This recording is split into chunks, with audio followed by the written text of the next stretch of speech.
What's up, everybody? How's it going? Welcome back to The Cure. Today we're going to be talking about Denzel Curry's new album titled ZUU. For those of you who don't know, Denzel Curry has been on the rise in this South Florida rap scene, along with these other very aggressive, sometimes extreme rappers like XXXTentacion, Suicide Boys, Ski Mask the Slum God, Lil Pump, just to name a few, all very prevalent in the rap scene right now. And Denzel is very unique in his own way. He very much pairs this extreme, aggressive rap style with a lot of rap and lyrical ability, never failing to impress when it comes to his lyrics or hooks. And that is one of the strongest points of this new album of his.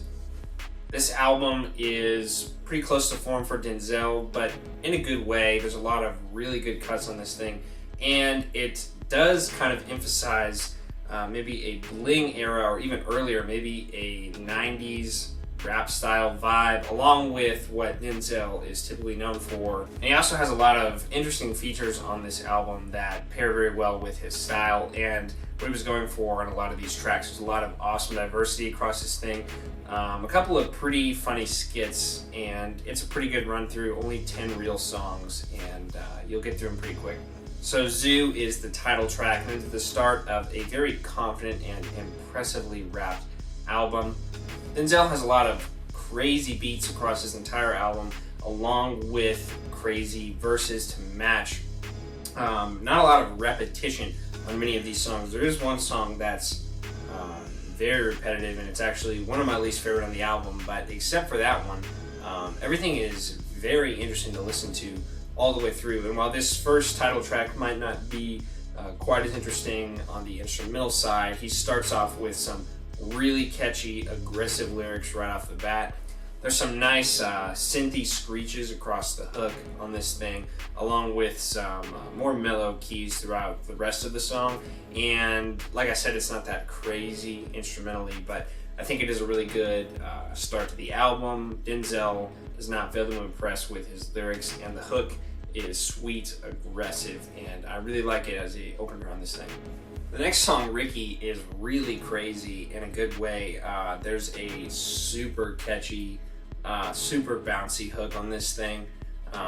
Still aggressive, as you might expect, along with a pretty funny pre-hook and some really nice verses from Denzel. There is an insane amount of wordplay and diversity throughout the lyrics on this song, and like I said, most of the other songs on this album. And the beat is really hard on this track too.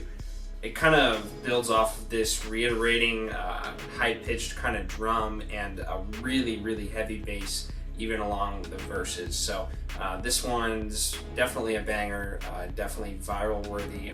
The next two tracks, Wish and Birds, have two features from Kiddo Marv and Rick Ross, both of which I think are pretty sweet. Wish has a very, very obvious late 80s, early 90s vibe on it. A very abandoned mall type elevator music beat, if you know what I'm talking about. This one is slightly less aggressive. The beat does make it inherently a bit more of a mellow song, although the verses are still hard, the hook's still super catchy, and the song as a whole is really nice. And I think Kiddo Marv really jumps well into this song. He has a verse that you almost don't even notice a difference in, not because it's similar to Denzel's, but because it just fits in really well with the vibe of this track. And then to contrast that, Birds with Rick Ross has a super crazy experimental beat on it, with a lot of industrial sounds and industrial drums and a really slow, powerful hook from Denzel. Not much repetition at all. Tons of wordplay on the verses. Things I don't think I could think of if you sat me down with a pencil for days on end. So really impressive writing. And then Rick Ross's voice, just like Kiddo Marv's, fits into this song so well. It fits onto this album very well too. He's very much a bling era or even earlier rapper, and I really like his feature on this track. His raspy voice goes really well with the beat, and it goes really well with Denzel's. It contrasts very well, but the beat especially on this track is really crazy. It's one of my favorite things about it, and it really makes the song for me. The next track, Automatic, is certainly the most traditional trap song on the album, but it's also, without a doubt, one of my favorites.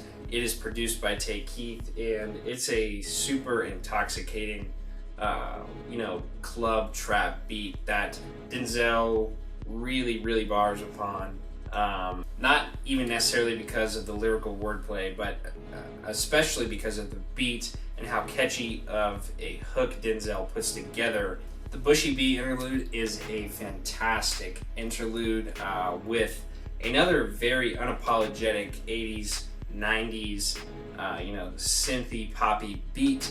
Only about a minute long, has a very strong instrumental track on top of it.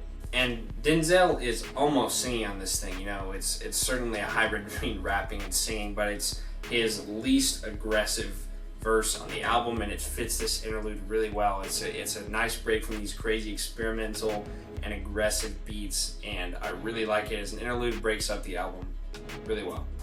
Okay, Shake 88 is not really a bad song. It's still pretty groovy. It still has a pretty cool beat on it, but for the only time on the entire album, I think the repetition gets way too extreme and the hook is too long and we hear it too often. The verses aren't bad, the feature isn't bad, but I think the song becomes too repetitive just because of how intense the hook is and how many times you have to listen to it throughout the song. So this is probably the weakest point on the album for me, but it's seriously not that low.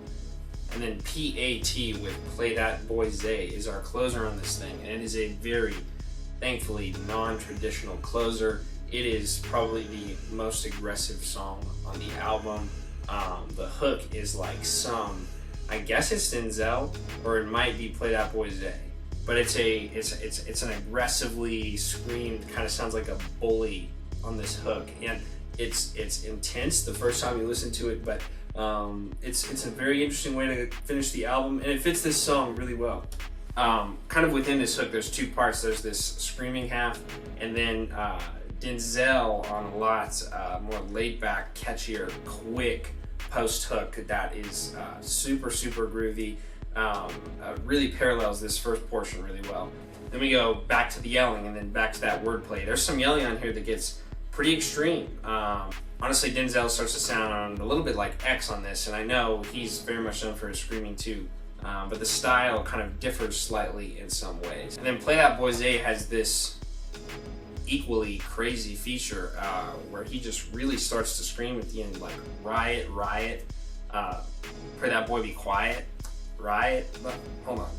All right, well, the lyrics change throughout, but it's equally intense, and this 3-minute song goes by pretty quickly because of your lack of preparation for all the changes on this thing. There's not much of a traditional formula to this song, and I really like it. It's definitely crazy, and you're not even ready for the album to end once it does. Finally, the beat on this thing is insane. It's super industrial. There's some crazy squeaking and sounds that you wouldn't even think would be musical until mixed into something like this. Really crazy wubby sub and a lot of other things going on. Of course, you're going to be your attention is going to be on the screaming, but be sure to listen to the music too. There's a lot of interesting stuff going on this thing. And then lastly, something needs to be said about the skits. There's 2 of them. They're pretty funny, but it's nice to listen to them in the context of the album, so just do that if you like the skits. But overall, I really like this thing. It is really cut down to what are a collection of really good songs with a couple of funny skits, and it runs through pretty quickly in just over half an hour, I think. So absolutely give this thing a listen if you're into these South Florida rappers. They're very much carrying a lot of mainstream music right now, and Denzel is definitely one of the leaders of the pack. This album is as aggressive as ever, but has some interesting different styles combined with that aggression, and his lyricism is really on point. So much variety, so many interesting verses, and the strongest hooks on a trap rap album like this that I've heard in a long time. So one of my favorites I've heard this year, and I absolutely recommend that you guys check it out. Anyway, thank you all so much for watching. If you enjoyed this review, please don't forget to like and subscribe if you want to see more of this content. I'm going to be reviewing all different kinds of music: trap, rap, pop, lo-fi, jazz, kind of whatever I'm feeling at the time, whatever happens to be coming out, or whatever I want to bring back from the past. So if you want to see more of this, don't forget to stay tuned, and I'll see you all on the next one.